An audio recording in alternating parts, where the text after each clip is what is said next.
nosso culto. Durante a semana nós lemos um livro da Bíblia, né? Nós lemos capítulos daquele determinado livro, e no final de semana nós escolhemos um dos capítulos para trazer uma mensagem aqui para a igreja, para que a nossa compreensão seja ampliada. Por isso, nós vamos ler Gênesis capítulo 11, né? Foi o que nós lemos na sexta-feira. Começamos Gênesis 1 e 2 na segunda e fomos lendo até sexta-feira, que foi Gênesis capítulo 11. Eu peço para você abrir a sua Bíblia. Nós vamos ler do versículo 27. Nós vamos passar um pouquinho do capítulo 11, né? Nós vamos chegar a um pequeno trecho do capítulo 12, mas você vai me seguindo. Gênesis capítulo 11, versículo 27. Como diria o Chapolin, né? Aí você me segue, siga-me os bons. Você me falou que ele dizia isso, né? Eu não vi Chapolin, não é da minha época, não conheci Chapolin. Hã? Não, eu sou mais jovem. Nossa, que me contou que era assim. Muito bem. Gênesis capítulo 11, versículo 27 em diante. Eu peço para que a igreja fique de pé, para que façamos a leitura da palavra do Senhor.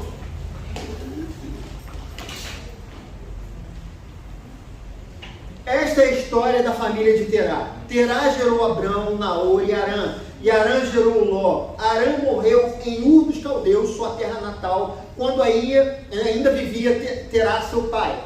Tanto Abrão como Naor casaram-se. O nome da mulher de Abrão era Sarai, e o nome da mulher de Naor era Milca. Esta era filha de Harã, pai de Milca e de Isca. Ora, Sarai era estéril, não tinha filhos. Terá tomou seu filho Abrão, seu neto Ló, filho de Harã, e sua nora Sarai, mulher de seu filho Abrão, e juntos partiram de Ur dos Caldeus para Canaã. Mas ao chegarem a Harã, estabeleceram-se ali. Terá viveu 205 anos e morreu em Harã. Então o Senhor disse a Abrão: saia da sua terra, do meio dos seus parentes e da casa de seu pai, e vá para a terra que eu lhe mostrarei. Farei de você um grande povo e o abençoarei. Tornarei famoso o seu nome e você será uma bênção. Abençoarei os que o abençoarem e amaldiçoarei os que o amaldiçoarem. E por meio de você, todos os povos da terra serão abençoados. Vamos orar. Senhor, nós pedimos que o Teu Espírito Santo possa, nessa manhã, falar aos nossos corações, que o Teu Espírito Santo possa iluminar o nosso entendimento, para que essa palavra seja proveitosa. Senhor, de nada vale estarmos aqui sem a Tua presença, sem que o Teu Espírito Santo ministre essa palavra às nossas vidas. Então, por favor, trabalhe em nossos corações nessa manhã, no nome de Jesus. Amém. Os irmãos, podem se assentar.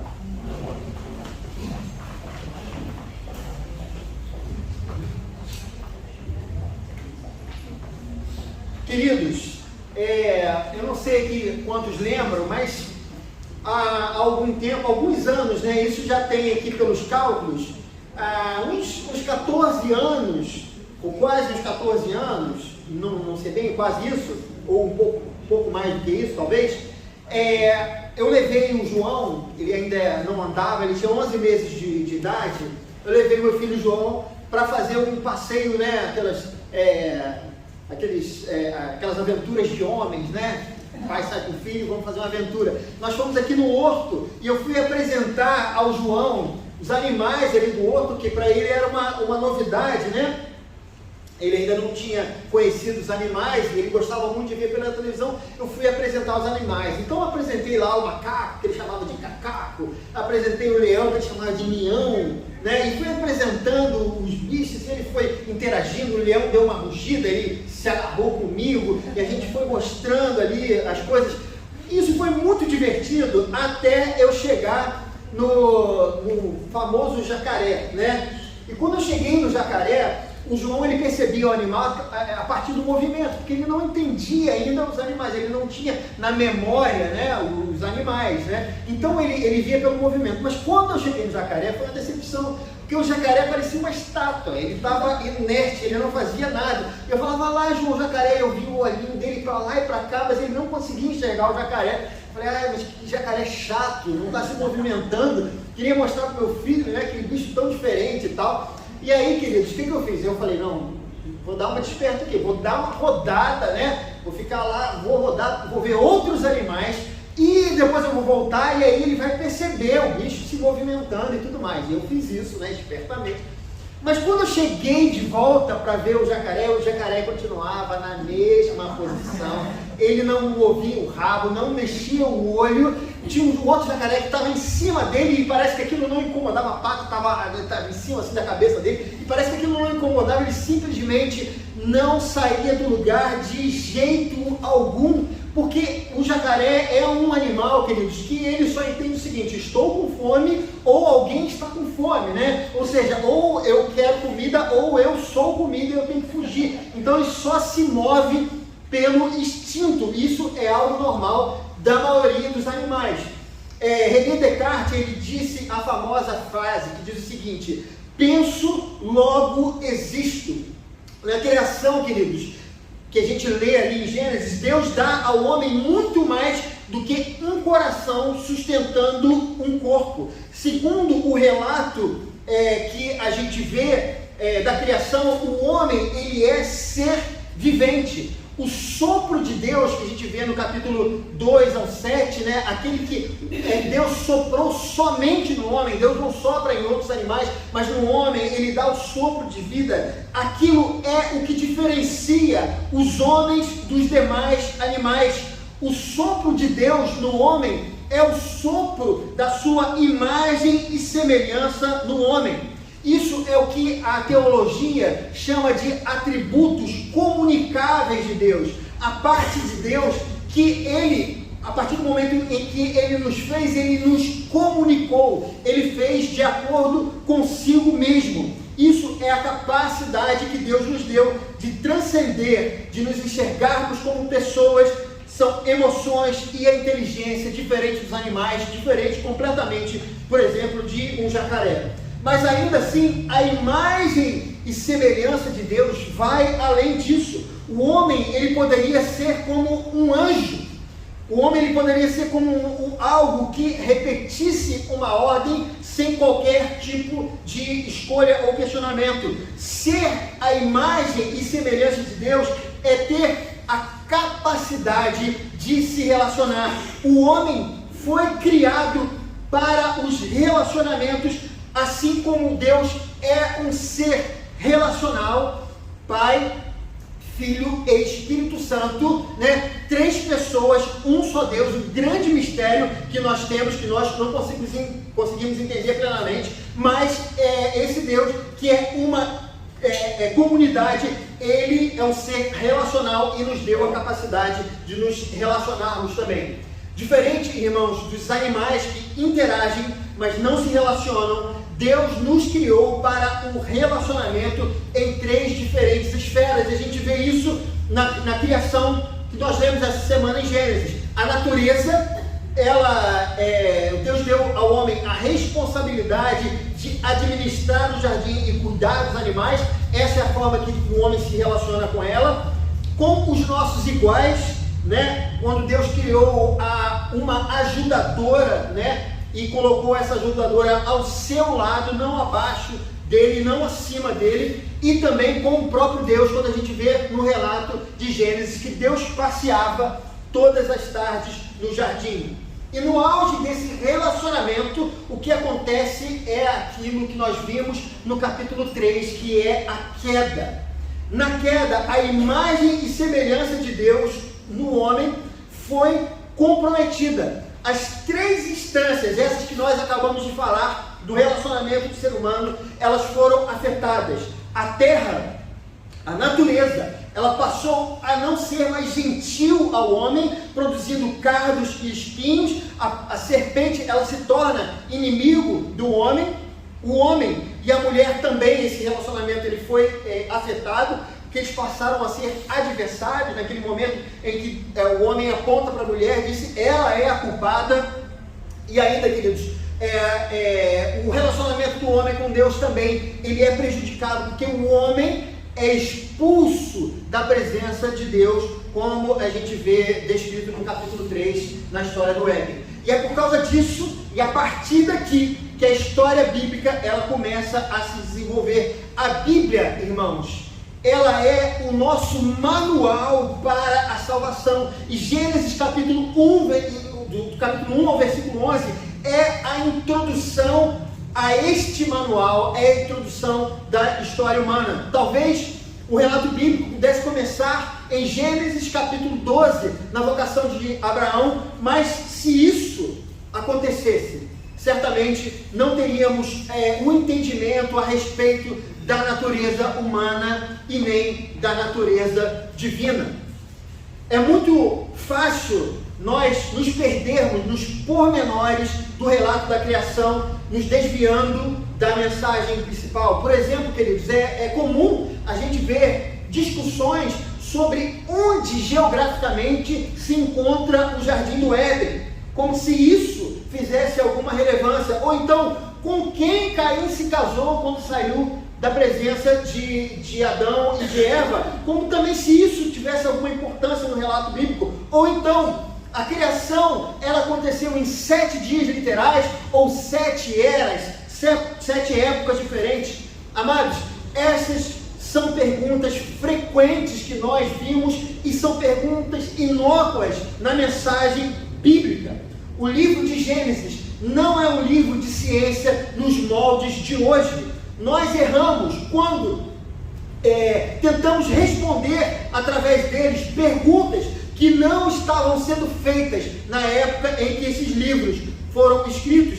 E este é o mesmo equívoco, por exemplo, que nós vimos na semana passada no livro de Apocalipse. E com isso nós criamos suposições e deixamos de lado a mensagem principal. Há uma mensagem importante transmitida nesse começo das Escrituras. O livro de Gênesis vem nos dizer por que nós precisamos de um Salvador. Tudo o que vem depois daquilo que nós lemos nessa parte introdutória, né, que são os pecados de Israel e Judá, que nós vamos ver posteriormente, a hipocrisia religiosa dos fariseus, a crucificação de Jesus Cristo, a dissimulação dos falsos mestres do período apostólico, toda a oposição enfrentada pelos profetas, por Jesus e pelos apóstolos, é resultado do coração endurecido daqueles que foram criados por Deus, mas rejeitaram o Criador. A explicação para o assunto principal das Escrituras está nesse preâmbulo que é Gênesis capítulo 1 ao capítulo 11. Ali, irmãos, nós vemos o fracasso de Adão e de Eva, o fracasso de Caim e Abel, o fracasso da geração de Sete, o fracasso da geração de Noé. Esse projeto de Deus está fadado ao fracasso, mas não por causa de Deus, não porque Deus seja alguém que não sabia o que era imperfeito, mas por causa do livre-arbítrio que Deus colocou no coração do homem. Você pode me perguntar, então por que Deus deu ao homem o livre-arbítrio, se esse foi o problema? Queridos, pelo simples fato de não existir amor sem vontade própria. Como Deus poderia propor um relacionamento, porque somos seres relacionais, somos como Ele, como Deus poderia propor um relacionamento sem o livre-arbítrio? Ninguém, amados, ama por coação. Não havia como existir um relacionamento entre Deus e o homem se não fosse dado a ele uma porta de saída desse relacionamento, se ele não tivesse a oportunidade de dizer não para esse relacionamento com Deus. E precisa ser assim, porque essa é a premissa de todos os relacionamentos, ou seja, a vontade. Nós temos, queridos, essa relação entre pais e filhos, né? E muitas vezes nós temos uma ideia de que talvez a ligação seja consanguínea, né? Ou seja, nós amamos automaticamente o nosso filho ou automaticamente nós amamos o nosso pai. Mas isso não é verdade, porque se fosse assim, nenhum pai ou nenhuma mãe abandonaria o seu filho, ou nenhum filho abandonaria o seu pai. Mas muitas vezes isso acontece. São escolhas que as pessoas fazem. Não é o fato da consanguinidade que vai dar um amor gratuito a cada pessoa, mas há uma escolha por cada pessoa que você ama. Isso talvez seja mais claro no relacionamento entre marido e mulher, quando os dois decidem se unir. Um decidiu amar o outro, não porque ele seja a pessoa mais perfeita desse mundo, porque não é, o seu cônjuge não é. Se você não tem cônjuge e vai ainda, né, se Deus quiser, você vai conseguir um bom, essa pessoa, saiba você que ela não será perfeita, e você optará por amá-la, não porque ela é essa pessoa ideal, mas porque foi uma escolha que você fez. Você pode obrigar uma pessoa a se casar com a outra, mas você não pode obrigar uma pessoa a amar a outra, porque o relacionamento pressupõe vontade. Ao comer do fruto, o homem decidiu abandonar a presença de Deus. Ele decidiu não amar a Deus.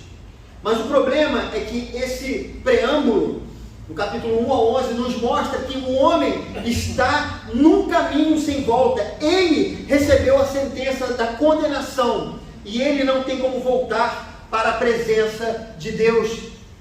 Quando a Bíblia fala, aquele relato ali no início fala que Deus colocou no jardim 2 anjos com espadas flamejantes, aquilo tem um significado importantíssimo, queridos, né? Que as pessoas ficam tentando descobrir onde está o jardim, onde ficaria o anjo. Isso não tem qualquer importância, mas a importância é que a presença de Deus, tipificada no jardim do Éden, foi vedada ao ser humano, porque sem santidade ninguém verá a Deus. E nós, na nossa condição, não podemos ir até Deus, porque Deus é santo e Ele não suporta o pecado. A sua ira está sobre todo e qualquer tipo de pecado.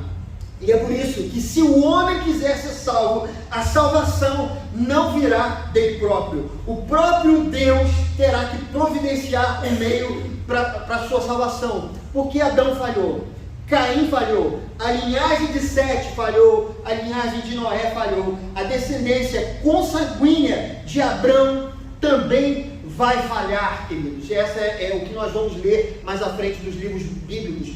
Romanos capítulo 3, versículo 23 nos diz: todos pecaram e destituídos estão da glória de Deus. O livro de Gênesis vem nos mostrar o tamanho da encrenca na qual nós nos encontramos.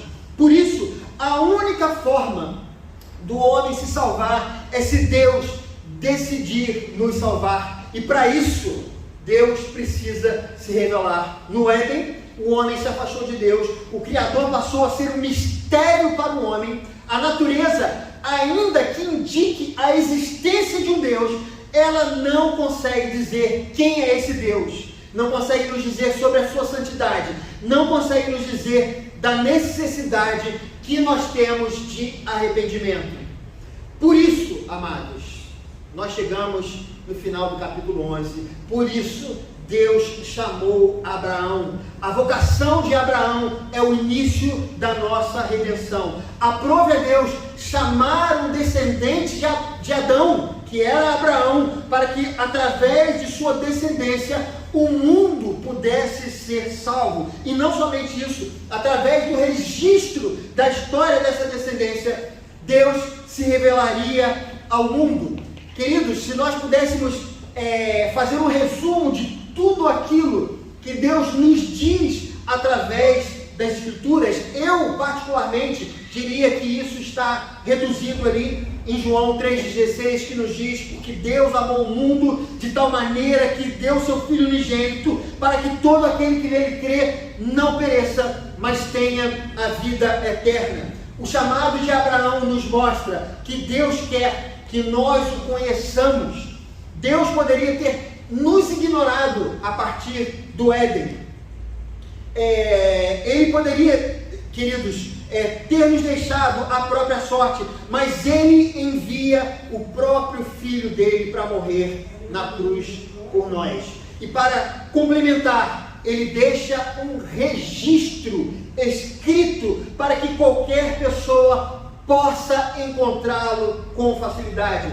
Nós sabemos, irmãos, que a Bíblia é a palavra de Deus por duas coisas: porque ela traz as evidências em si e porque o Espírito Santo testifica essa verdade no nosso coração. Não adianta a gente querer dizer para uma pessoa que não foi convencida que isso é a palavra de Deus, porque a pessoa não vai chegar a esse entendimento, ainda que tenham provas.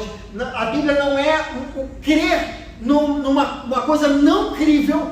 A Bíblia tem sim algo sólido, intelectualmente sólido, algo que faz sentido, e por isso nós cremos, mas a nossa afirmação maior é aquilo que é dado pelo Espírito Santo, que nos confirma essa realidade. Por isso, é tão importante que nós busquemos conhecer a Deus através da sua palavra, porque de fato a Bíblia é a palavra de Deus. Amados, os reformadores, eles lutaram para que a Bíblia fosse acessível para cada pessoa. Essa foi uma luta dos reformadores. A nossa geração talvez seja aquela que tem maior acesso às Escrituras, né? Mas também talvez seja aquela que mais tem desperdiçado a oportunidade de lê-la.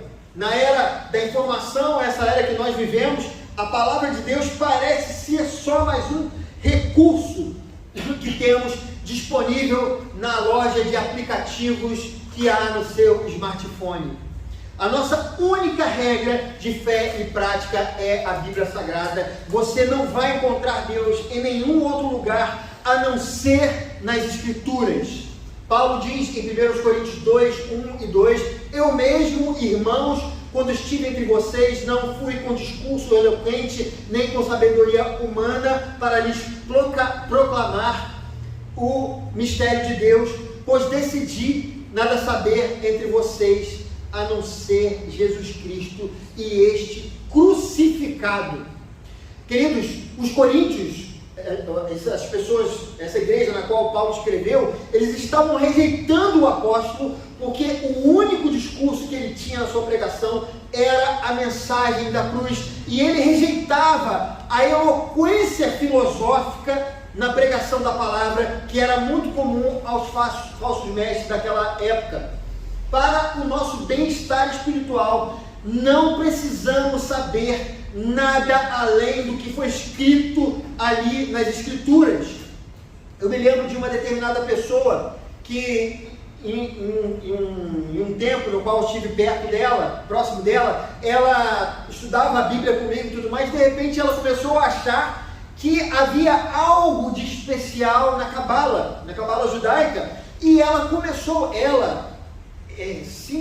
começando com a gente, estudando a Bíblia com a gente, tendo uma origem também reformada, começou a ver a Cabala como uma possibilidade. Ela começou isso porque ela tinha uma visão que não era a visão correta das Escrituras, nem do Evangelho. Ela via aquilo como algo místico. Irmãos, se nós quisermos conhecer a Deus, e tudo que nós precisamos saber a respeito de Deus está nas Escrituras. Isso é o que nós vemos. Tudo que precisamos está em Jesus Cristo. Tudo o que a Bíblia faz é nos conduzir até a Ele. Jesus disse o seguinte: eu sou o caminho, a verdade e a vida. Ninguém vem ao Pai a não ser por mim. E nesse momento, queridos, em que nós começamos o segundo ciclo da nossa leitura devocional, nós precisamos estar cientes que essa é a única maneira que temos de conhecê-lo. Essa é a única maneira de você crescer na fé. Essa é a única forma de você conhecer a sua vontade para a sua vida. Não espere, irmãos, que você tenha uma vontade sobrenatural para você ler a Bíblia. Não espere sentir alguma emoção para começar a sua leitura diária. Pelo contrário, toda vez que você tentar ler a Bíblia, você de alguma maneira vai ter dificuldade.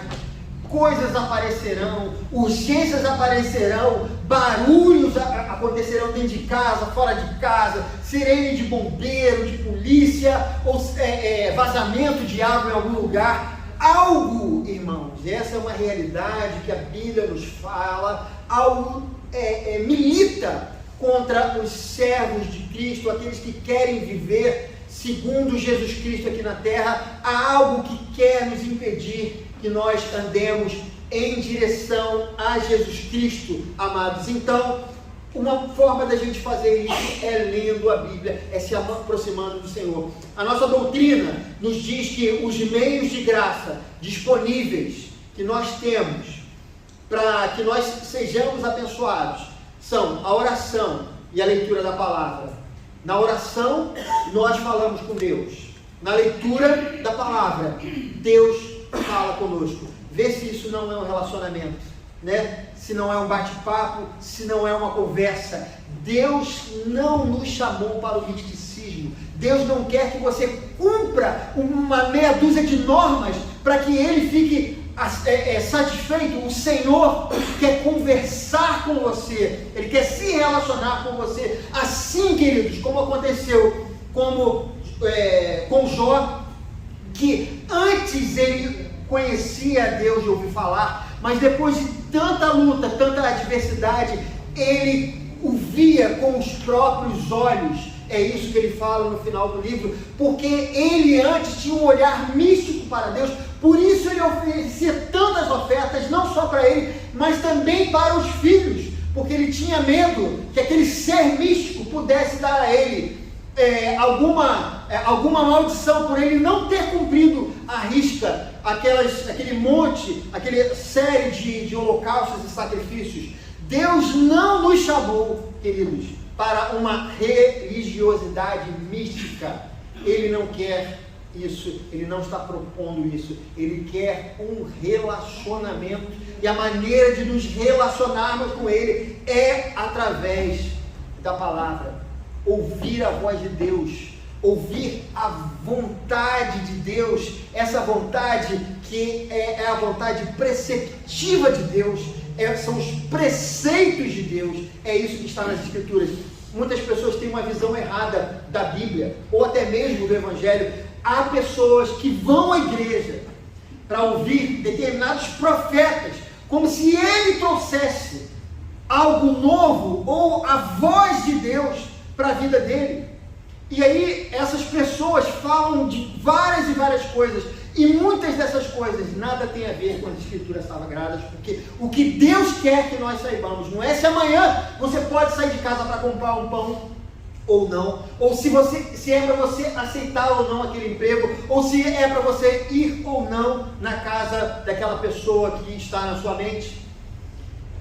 Essa vontade, queridos, de Deus, Ele não vai revelar a nós, porque essa é a vontade decretiva de Deus. Se Ele quisesse revelar a nós, Ele não nos teria dado a fé, porque nós vivemos de fé em fé. Nós não sabemos o que Deus fará por nós amanhã, mas o importante é que Ele estará conosco, porque essa é a vontade de Deus, porque isso é a palavra de Deus. Não importa, amados, o que vai acontecer com vocês, porque a Bíblia, que é a sua palavra, nos diz que Ele estará conosco amanhã. Se nós não conhecemos a palavra, nós não conhecemos a vontade de Deus, andamos perdidos, erramos, tomamos rumos que não são rumos para aqueles que o Senhor separou para as nossas vidas.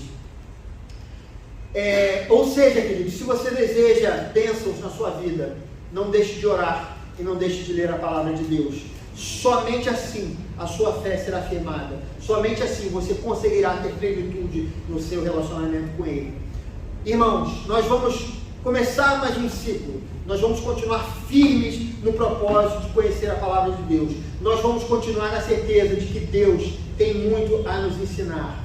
Se você começou a leitura e desistiu, é hora de voltar. Se você ainda não começou, é o momento de começar. Deus tem uma bênção para esta igreja.